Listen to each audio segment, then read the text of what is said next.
Welcome back to CLI's Legalpreneurs Spotlight Future 50 series. In this series, we're showcasing thought leaders and doers in legal innovation, legal tech, and AI all around the world. Today, I'm joined by Jean Yang, the VP and co-founder of Onit's AI Centre for Excellence. Jean is a former practicing lawyer from New Zealand. She has spent most of her career so far, because I know there's still a lot to come, at the leading edge of AI in legal and now works in Austin, Texas. What drew Jean to AI, what she does at Onit, and where she sees all of this going in the legal world is what we're going to chat about today, and a whole bunch of other stuff too. Thanks so much for joining me today, Jean, and a huge welcome. Thank you. Thank you for having me. Oh, absolute pleasure. I wanted to kick off by going to your backstory in a way. So, kind of to understand your work in AI and how it's taken you from New Zealand to the US and from law firms to legal tech companies. And I'm sure there's a whole bunch in between. And of course, to your current role at Onit. So tell us about you. Yeah, of course. I'll dial it back to my studies because I know a lot of people look at this and they look at my career and, often they're students and they wonder how I landed up where I was, going back to how did I pick degrees and what did I think that was going to turn into. So I went to university for business and law. I did a conjoint. I was one of those people who perhaps got bored very easily or just really liked a range of different subjects. So I always loved business. I always saw myself as a commercial person, but the law was really challenging, really intellectually stimulating. I had a lot of love for the law.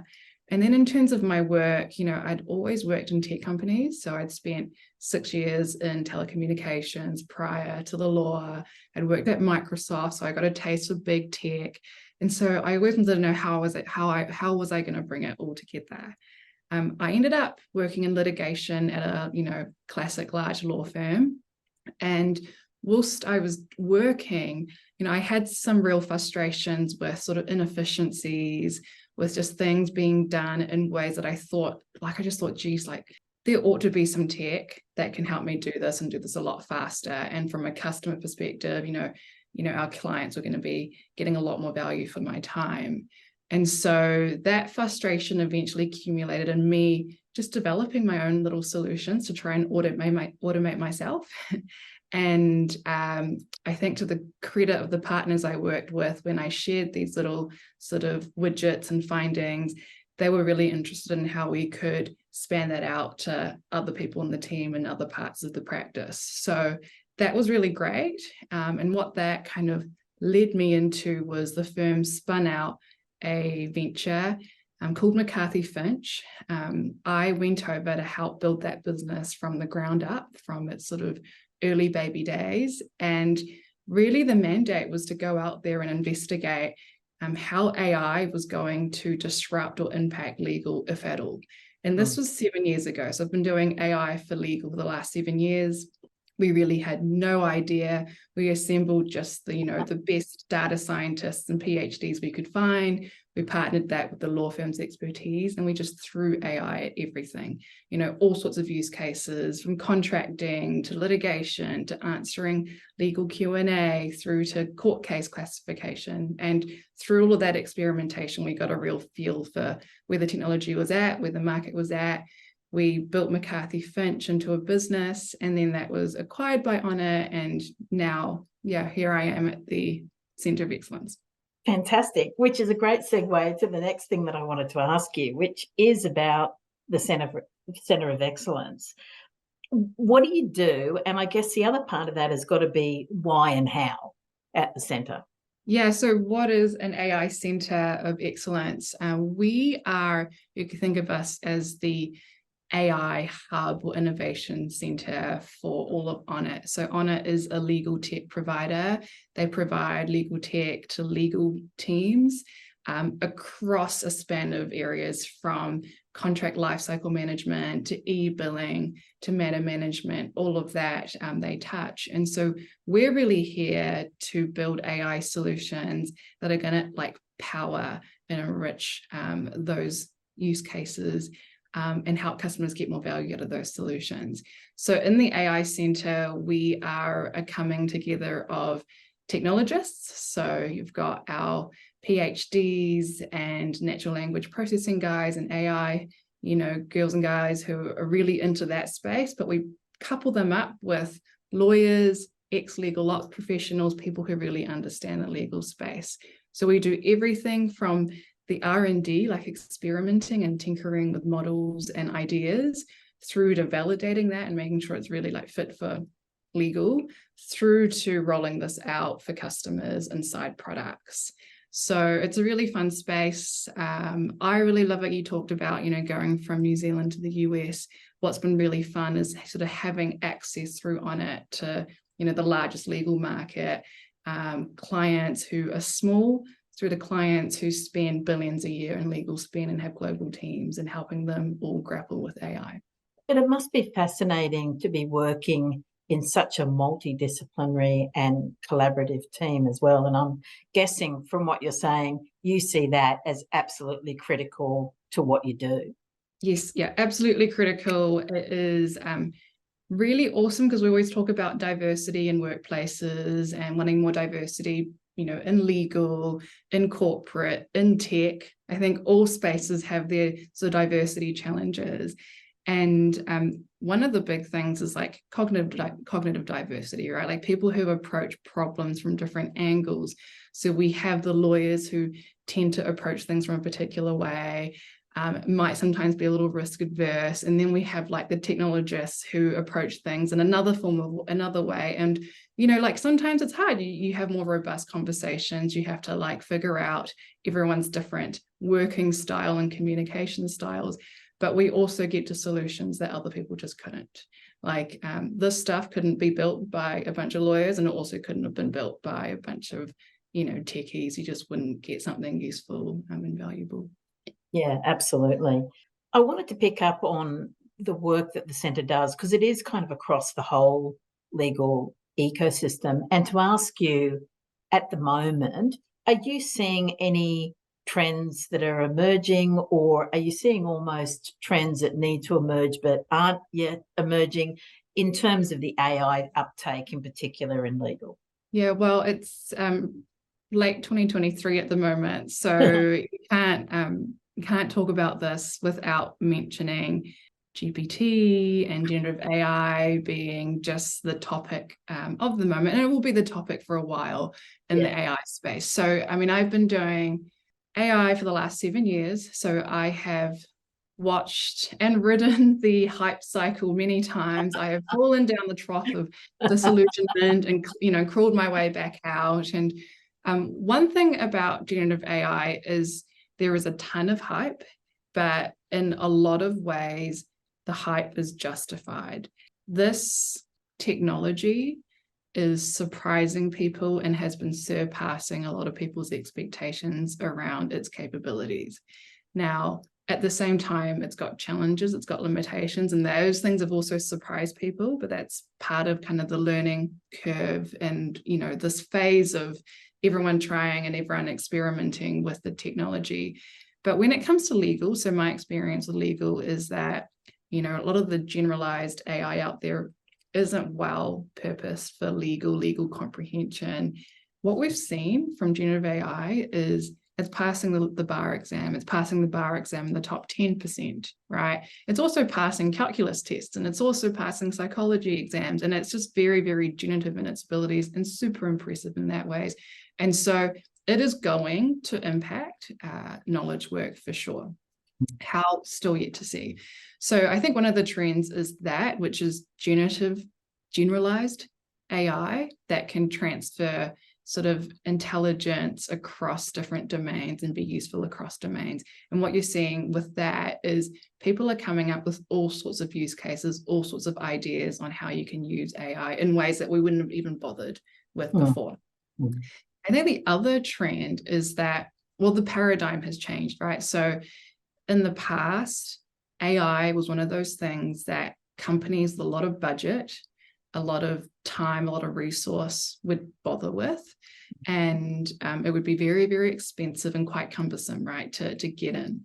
Now the barriers are completely reduced. So instead of having to spend hundreds of hours teaching an AI with a lot of data how to do something very, very specific and very narrow, the paradigms change from training to prompting. And if you know how to prompt, you can do that in 5 minutes, 10 minutes, right? And so the barriers for companies, but also the barriers for users. You don't have to be a techie. You don't have to be an AI scientist to like configure or roll out your own AI. And so what you're going to see is there should be more and more AI applications, more AI embedded into all sorts of legal tech products, as well as other tech products. You know, you were really falling behind if you're not using AI, whereas before, if you're using AI, you were like a leader. You were really, really ahead of the curve.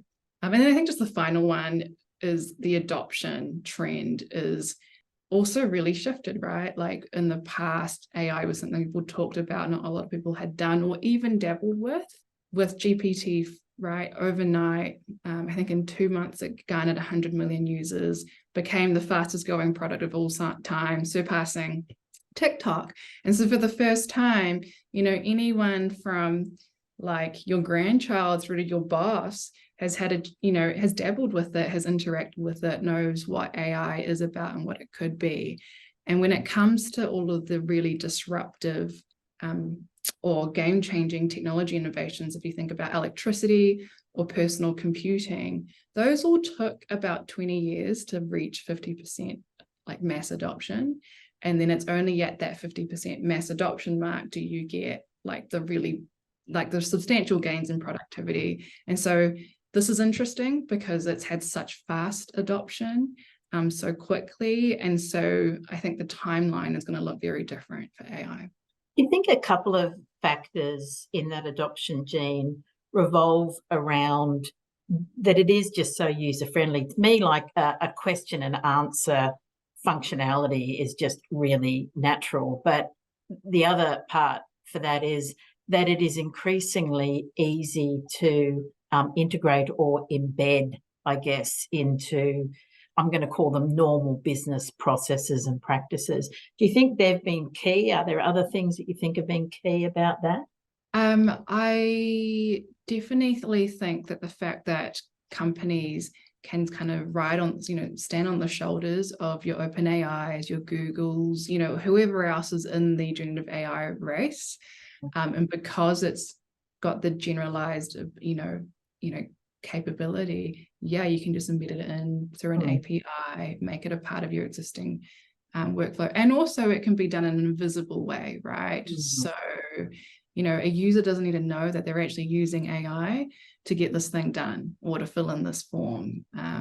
So I definitely think those two things you mentioned, plus just the high general level of capability of the technology. Yeah, absolutely. I want to come back for a second to the use cases because it's the one that's always trotted out, right, in terms of whether people want to engage with it or not. Do you think at this point right now that we do actually have definitive legal practice changing use cases, or is it still too soon and we have to wait maybe another 6 months or 12 months, or seems a lot has happened in 11 months already, but you know, where do we stand on that? Have we got things we can hold up and show people now as definitive use cases? Yeah, I think there are a ton of use cases for this technology. I think it depends on what people are expecting when we say use cases that are transforming legal or use cases where it's impactful, because I think if you're going to say there is a particular legal product or activity that is wholly replaced by AI, that's going to be quite difficult to find. But if you talk about specific tasks within a process or within a project, you'll see AI being able to eliminate or very much accelerate those. But I mean, if I were to talk use cases, the headlines, contracts is a really obvious place where this technology plays well. So generative AI is, you know, AI that generates content, right? Be it images, text, code, whatever. And so because it's good at generating, it means it's good at drafting. It's good at putting documents together. And it's also good at things like summarizing. And so that really lends itself into the contract space where if you looked at legal tech, that was probably one of the first places you were seeing headlines, right? Companies are bringing out or integrating generative AI in their contract lifecycle management or their contract review tools. And having said that, contract AI has been around for a long time. So that's not a new space. But what you're seeing is, like for us at least, a lot of things on our wish list, almost 70% of the things that were on our wish list, things like automatic language support, getting the AI to be a little bit more opinionated about, the contract. It just, became possible overnight. So it's going to basically help fulfill some of the promises there. The other space is legal research, and you've already seen some big acquisitions in the market around legal research and companies that use generative AI in that. So helping you summarize cases. I've seen AI where you can ask it, what does the law say about scenario, right? And it will give you an answer, cite some cases that you can then verify. And then helping you draft briefs and things that you need to apply, submit for court or elsewhere, but very much using it in a assistance type of manner, right? So I don't see it going, you don't need to do your own research, you don't need to create, review your own filings. And there has been cases where, the AI has made up non-existent cases. So we just need to be cautious around that. But I think the other just two interesting areas is chat. I think chat can just come in so many places if you think of as your own paralegal or smart AI legal assistant. And then also in legal service requests and workflows. So being able to get the AI to do some of that legal Q&A, frequently asked questions in your organizations, will help you route workflow. And so these are all components. Like I don't see it going, oh, you don't need a person or a lawyer involved in any of this. But there's, little steps that can be accelerated along the way. They're big areas, though. I mean, it is forcing us right now, isn't it, to think about how we conceive legal work quite differently. It's not just about the doing, it is about how we actually conceive it in the first place and interact with our clients around that before we even get to the doing, right? Yeah, no, absolutely. And I think one of the challenges is that people get excited about technology, right? And they go, I want to show that I'm using AI in some way in my work. And it can end up being a bit of a hammer looking for a nail. And, I've definitely been there where a problem isn't an AI problem, it's a process problem, or it's just a normal coding problem, right? But then at the same time, we do need to be a little bit more flexible about the role of the legal department in organizations. Do you want to be the rubber stamper or do you want to be the enabler? What are the headline sort of metrics you want to say you're delivering to the business? And is it all around cost, or is it around things like accelerating deals, speed to revenue, etc.? So I think at the top level, you have to do a gear shift, and then the use cases kind of flow from there. And as you say, then think about how that impacts your role as well. It's even going that deep and broad. So yeah, I mean, when I first started on this journey, I was obsessed with the idea of like, what does the future lawyer look like? And then for students, what are the skills of the future legal grads? And I honestly think that, it still is true that you need to have a broad range of skills. There's always going to be a place for specialists, but more and more, there are things that are highly manual, highly repetitive, that we expected our lawyers and law clerks to do, 5-10 years ago, which clients aren't going to want to pay for today, right? Like one of the trends or behavior shifts I've seen already is some of our clients are expecting their law firms and panels to present how they're using AI and tech to do their work more efficiently, right? And when they do an RFP, they're wanting that to be outlined, right? And then firms, are trying to align themselves closer and closer to innovation. How that translates into real efficiencies in the firm, we'll see. But they're going to want grads and people who know how to use this stuff, who know how to write a prompt, isn't afraid to think that way.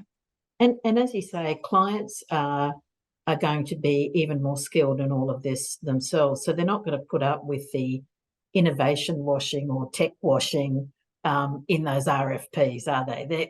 They're going to want to see some of those definitive use cases, for example. Well, actually, in another area where AI is helping clients is to help them get through their invoice review, right? And understand value behind the bill. And so I think it's going to create more transparency as you spent this long doing this with old-fashioned tools. But yeah, if that stuff goes away or reduces, the skills that people really want is the stuff we always talked about, right? Understanding the client, those soft skills, problem solving, all of that doesn't go away. Yeah. We started to, or we've kind of touched on, I guess, what we could call an AI divide in a way. And I'm going to express it slightly differently in that there's still a lot of folks that are trying to come to terms with all of this. And there's a lot of it. And it can be somewhat overwhelming. So I wanted to ask you a couple of questions around this. And I guess focusing on generative AI in particular, but more broadly, AI as well.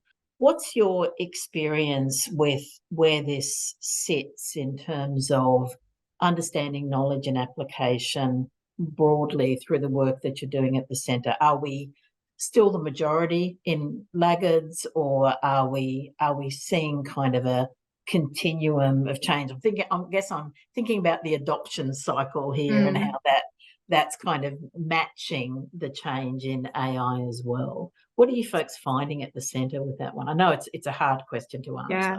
Well, I think in my position, I'm rather lucky and I get to be optimistic because, the clients that I work with or, who are talking to us are curious, are thinking about this stuff, right? And so I'm probably getting one end of the industry in terms of, who I see and talk to.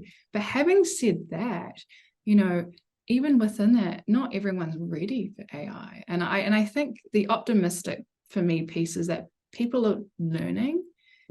People are opening their minds to it so that they can prepare and pick the right time for their organization.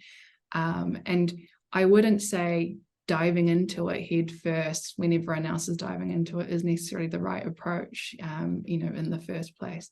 But my view is that legal is difficult compared to some other departments when it comes to just tech in general, right? And adoption in general. It is a traditional environment. It's a risk-adverse environment, sometimes, for really good reasons. And so getting even just traditional tech change is difficult, let alone AI. So what I have seen is generative AI has put AI at the forefront of a lot of people's minds, which has been great. So we do, as part of our work, a lot of briefing to clients, no matter how ready they are, right? No matter if they think they're going to do it today or in a couple of years' time, we brief them on the tech, right? Like what's hype and what's real, and just help them stay abreast of the changes, because a lot of it is just education and understanding what your peers are doing and what are the pros and cons.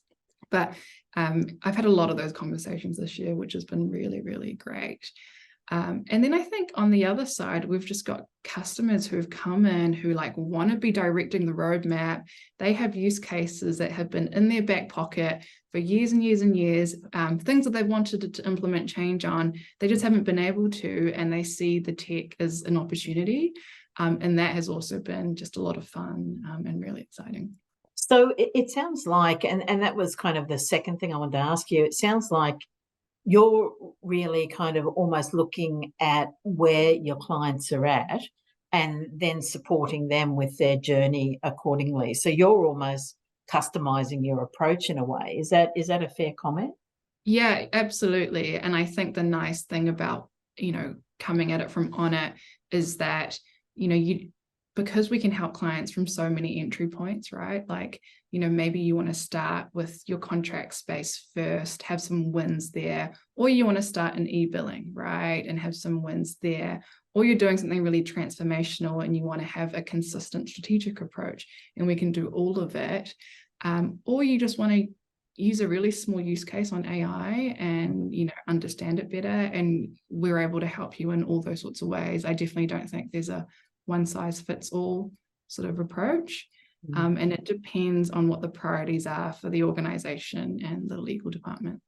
Yeah, great points. I've got to ask you about what's on your priority list for 2024. As you mentioned earlier, we're fast approaching, faster than we might like, the end of this year. So 2024 is kind of almost upon us. But what's on your AI agenda for 2024?